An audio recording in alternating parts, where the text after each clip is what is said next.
እንዴት ናችሁ? የሂዊ ሀበሻ የዩቲዩብ ቤተሰቦቼ ሀገር ውስጥም ከሀገር ውጭም ያላችሁ ባላችሁበት ሰላማችሁ ብስት ይበልልኝ። እንዴት እንደምወዳችሁ ልነግራችሁ ዛሬ ፀጉሬን ራሴ ታሰርቼ ፀጉር ራሴ ነኝ የተሰራሁት በነገራችን ይሁት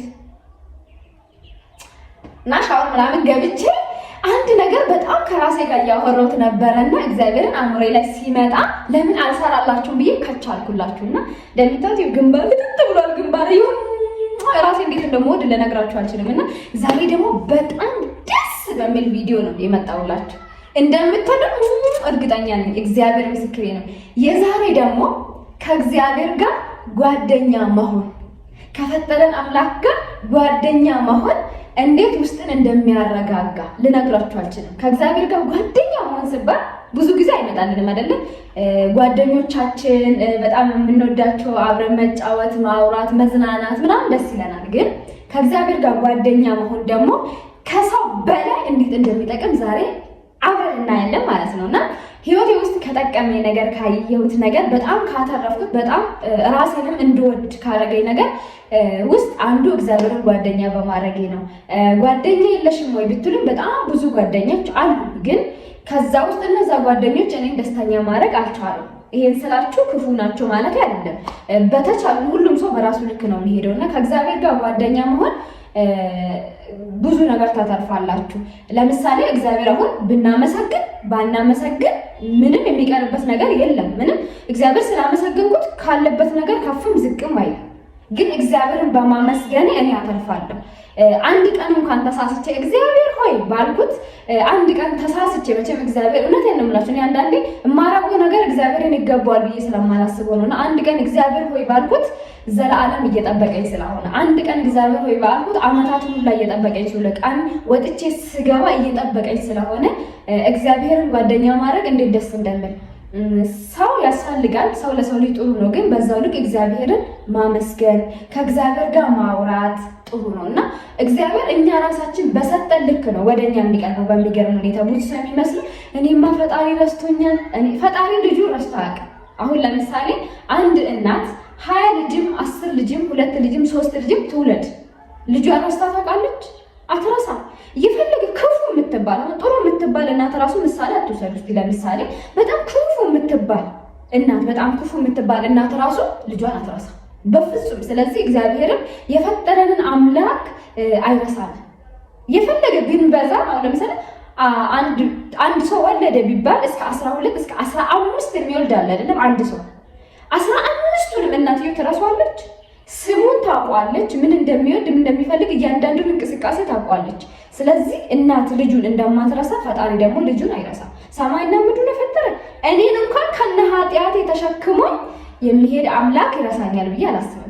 እኔን እንኳን ከነ ኃጢአቴ እንድራመድ ሰርቼ እንድገባ አድርጎኛልና ስለዚህ እግዚአብሔር ሰውን አይረሳምና እግዚአብሔርን ጓደኛ አድርጉት። ሰውን ጓደኛ ከምታድርጉት እስቲ እግዚአብሔርን ጓደኛ አድርጉት። እግዚአብሔር ምስክሬ ነው። ታያላችሁ። አታምኑትም ሁላ። እኔ እግዚአብሔርን ጓደኛ ካልኩ በኋላ ነው መንፈሴ ሁሉ ነገር የተረጋጋ። እኔ በጣም ፈጣን ልጅ ነኝ። ለውጡንም ቶሎ ነው የምፈልገው። በቃ ለውጥ አሰብኩት ማለት እኔ ቶሎ መሆን አለበት ማለት ነው። ያን ነገር እስካሳካለሁ ያኛውንም ይሳነኝ። ከዛ ጓደኞቼን ደግሞ ሲይዝ ከጓደኞቼ ጋር ጥሩ ግንኙነት ነበረኝ። ግን በቃ ሰው ነው ቦታውን አይሰጥም። እናቴ ትላለች ሰው ነው ቦታውን አይሰጥም። እግዚአብሔር ምስክር። እግዚአብሔር ግን እግዚአብሔር ነው። ሁሌ እግዚአብሔር ነው። ሁሌ ያኮራችኋል። እግዚአብሔርን ይዛችሁ ሁሌ ትኮራላችሁ። ፈተና ውስጥ እንኳን ብትሆኑ ያን ፈተና የምትወጡበትን ልብ ይሰጣችኋል፣ ጥንካሬ ይሰጣችኋል። የሰው ልጅ ፈተና ውስጥ ብትሆኑ ፈተና ላይ ፈተና ነው የሚሆንባችሁ። እግዚአብሔር ግን ወደ እግዚአብሔር በቀረባችሁት ልክ ፈተና አይገጥማችሁ ማለት አይደለም። እንደውም ወደ እግዚአብሔር በቀረባችሁት ልክ ፈተናችሁ በጣም ብዙ ነው። ግን እግዚአብሔር ቢፈትናችሁ እንኳን ያጠነክራችኋል፣ ያበስላችኋል። ምንም አይነት ትንንሽ እንትኖች አይጥላችሁም። እናንተ ምንም ውስጥ ብትሄዱ፣ የትም ሀገር ብትሄዱ፣ ሀገር ውስጥ ብትሆኑ በምትሰሩበት ስራ ላይ ስኬታማ ትሆናላችሁ። ዛሬ ላትሆኑ ትችላላችሁ። ዛሬ ያላችሁበት ነገር የሚያስለቅስ ትራንስፖርት ላይኖራችሁ ይችላል።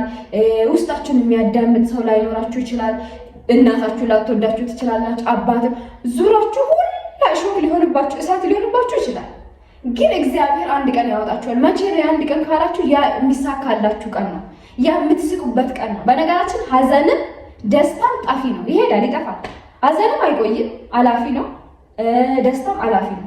የሆነ ጊዜ ተደስተን አናውቅም። የሚያልፉ እንኳን አልመሰለም ተደስተን ስቀን አናውቅም። እናውቃለን፣ ግን ያ ነገር አልፏል። ዛሬ የሆነ ፈተና ውስጥ ነው ያለነው፣ ግራ መጋባት ውስጥ ነው ያለነው። ልክንን አይደለንም ለማለት እንኳን የሆነ እርግጠኛ ያልሆነ በጣም ውስብስብ የሆነ ስሜት ላይ ሊሆን እንችላለን። ግን ሁሌ ወደ እግዚአብሔር ሂዱ። እኔ አንድ ነገር ልንገራችሁ፣ በጣም ስጨንቀኝ፣ በጣም ግራ ሲገባል እያደረኩት ያለው ነገር ልክ ነው አይደለም ለማለት ራሱ ግራ እስኪገባኝ በጣም የሚያስጠላ ስሜት ውስጥ በቃ ራሴን ያመኛል ብቻ አይደለም ሰውነታችሁ እንደዚህ ሰው ሲይዛችሁ የሚሰማችሁ ስሜት እዚህ ጭንቅላት ውስጥ እስኪሰማኝ ድረስ ግራ ስጋባ ምን አደርጋለሁ መሰላችሁ? ቀጥ ብዬ ነጠላዬን ወስጄ ቤተክርስቲያን ሄዳለሁ። ቤተክርስቲያን የሚሄደው ለማልቀስ እግዚአብሔር ሆይ ስማኝ፣ ይሄ ነገር ውስጥ ነው ያለሁት ይሄን ምናምን ለማለት አይደለም፣ ቁጭ ለማለት ሄድና አላወራም ቁጭ ነው የምለው ቤተክርስቲያን ውስጥ እግዚአብሔር ምስግብ ቁጭ እናንተ ምንም ሳላወራ ተመልሼ ወደ ቤት ስመጣ ተረጋግቼ ነው የምመጣው።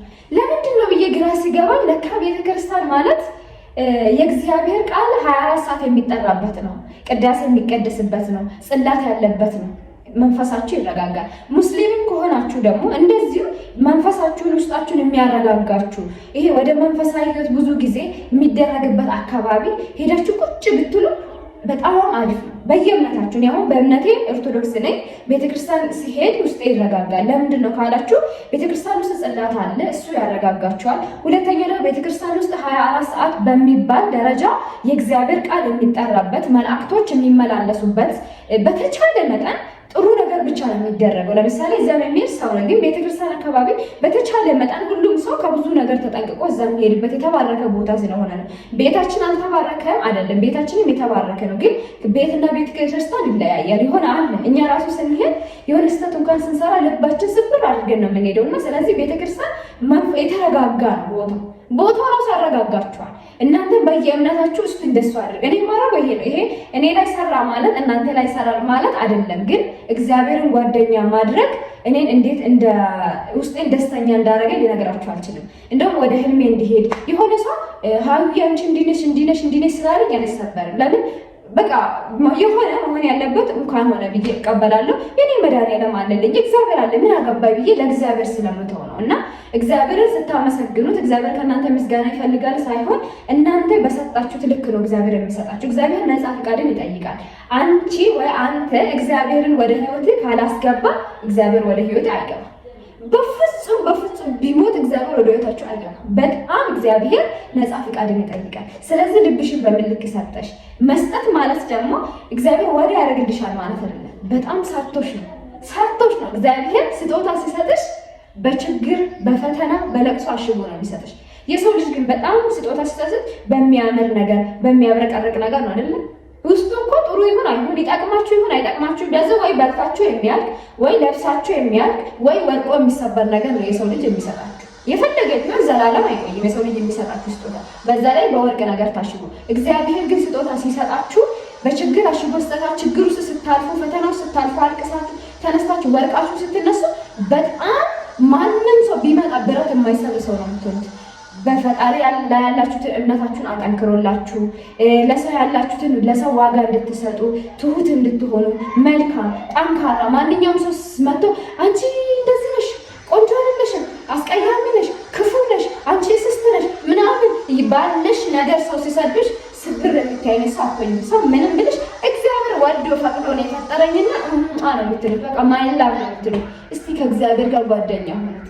እንዲህ ስላችሁ ሰውን ተው ማለት አይደለም። ሰውን አትተው፣ ግን እግዚአብሔርን ጓደኛ ነኝ እኔ እግዚአብሔርን ጓደኛ በማድረግም አብያለሁ። እግዚአብሔር ምስክር ሞክሩት እስቲ ሞክሩት እና እኔ በጣም ሁሌ ደስ ነው የሚለኝ። ሁሌ ደስ ይለኛል ስላችሁ አሁን አይከፋኝም። አልቅሻ አላውቅም አይደለም። ሲከፋኝም ቶሎ ከዛ ነገር ያወጣኛል። የሆነ ነገር ሲሰማኝ እግዚአብሔር ቶሎ ያወጣኛል እና ለኔ ያደረሰ እግዚአብሔር ለኔ ጓደኛ የሆነ አምላክ ለእናንተም ጓደኛ አድርጉት። ወደ እግዚአብሔር ቀረቡት፣ ሰላማችሁን ታገኛላችሁ። ከሰው ሰላም ከምትፈልጉት ራሳችሁን ወዳችሁ ከእግዚአብሔር ሰላም መፈለግን ጥሩ ነው። እግዚአብሔር መያዝ ጥሩ ነው። ከእግዚአብሔር ጋር መሆን ጥሩ ነው እና ይሄን ነው የምላችሁ። እንደ እህት እንደ ታናሽ እህት አንድ እንደምንም እንደማታቅ ታናሽ እህት አንድ በጣም ገና እየተማረች ገና እያወቀች ህይወትን ገና ተፍ ያለች ያለችው አንድ እህት ነው። ይሄን ሼር ማረጋችሁ ስላተረፍኩት ስላገኘሁት ነውና እርግጠኛ ነኝ ይሄ ቪዲዮ እንደምጠቅማችሁ ብዙ ነገር እንደተማራችሁበትም ተስፋ አደርጋለሁ። እናንተም እስከዚች ደቂቃ ወዳችሁ ፈቅዳችሁ ስላያችሁልኝ አመሰግናለሁ። ሰብስክራይብ፣ ላይክ፣ ሼር አድርጋችሁ ደግሞ ቤተሰብ ሁኑልኝ።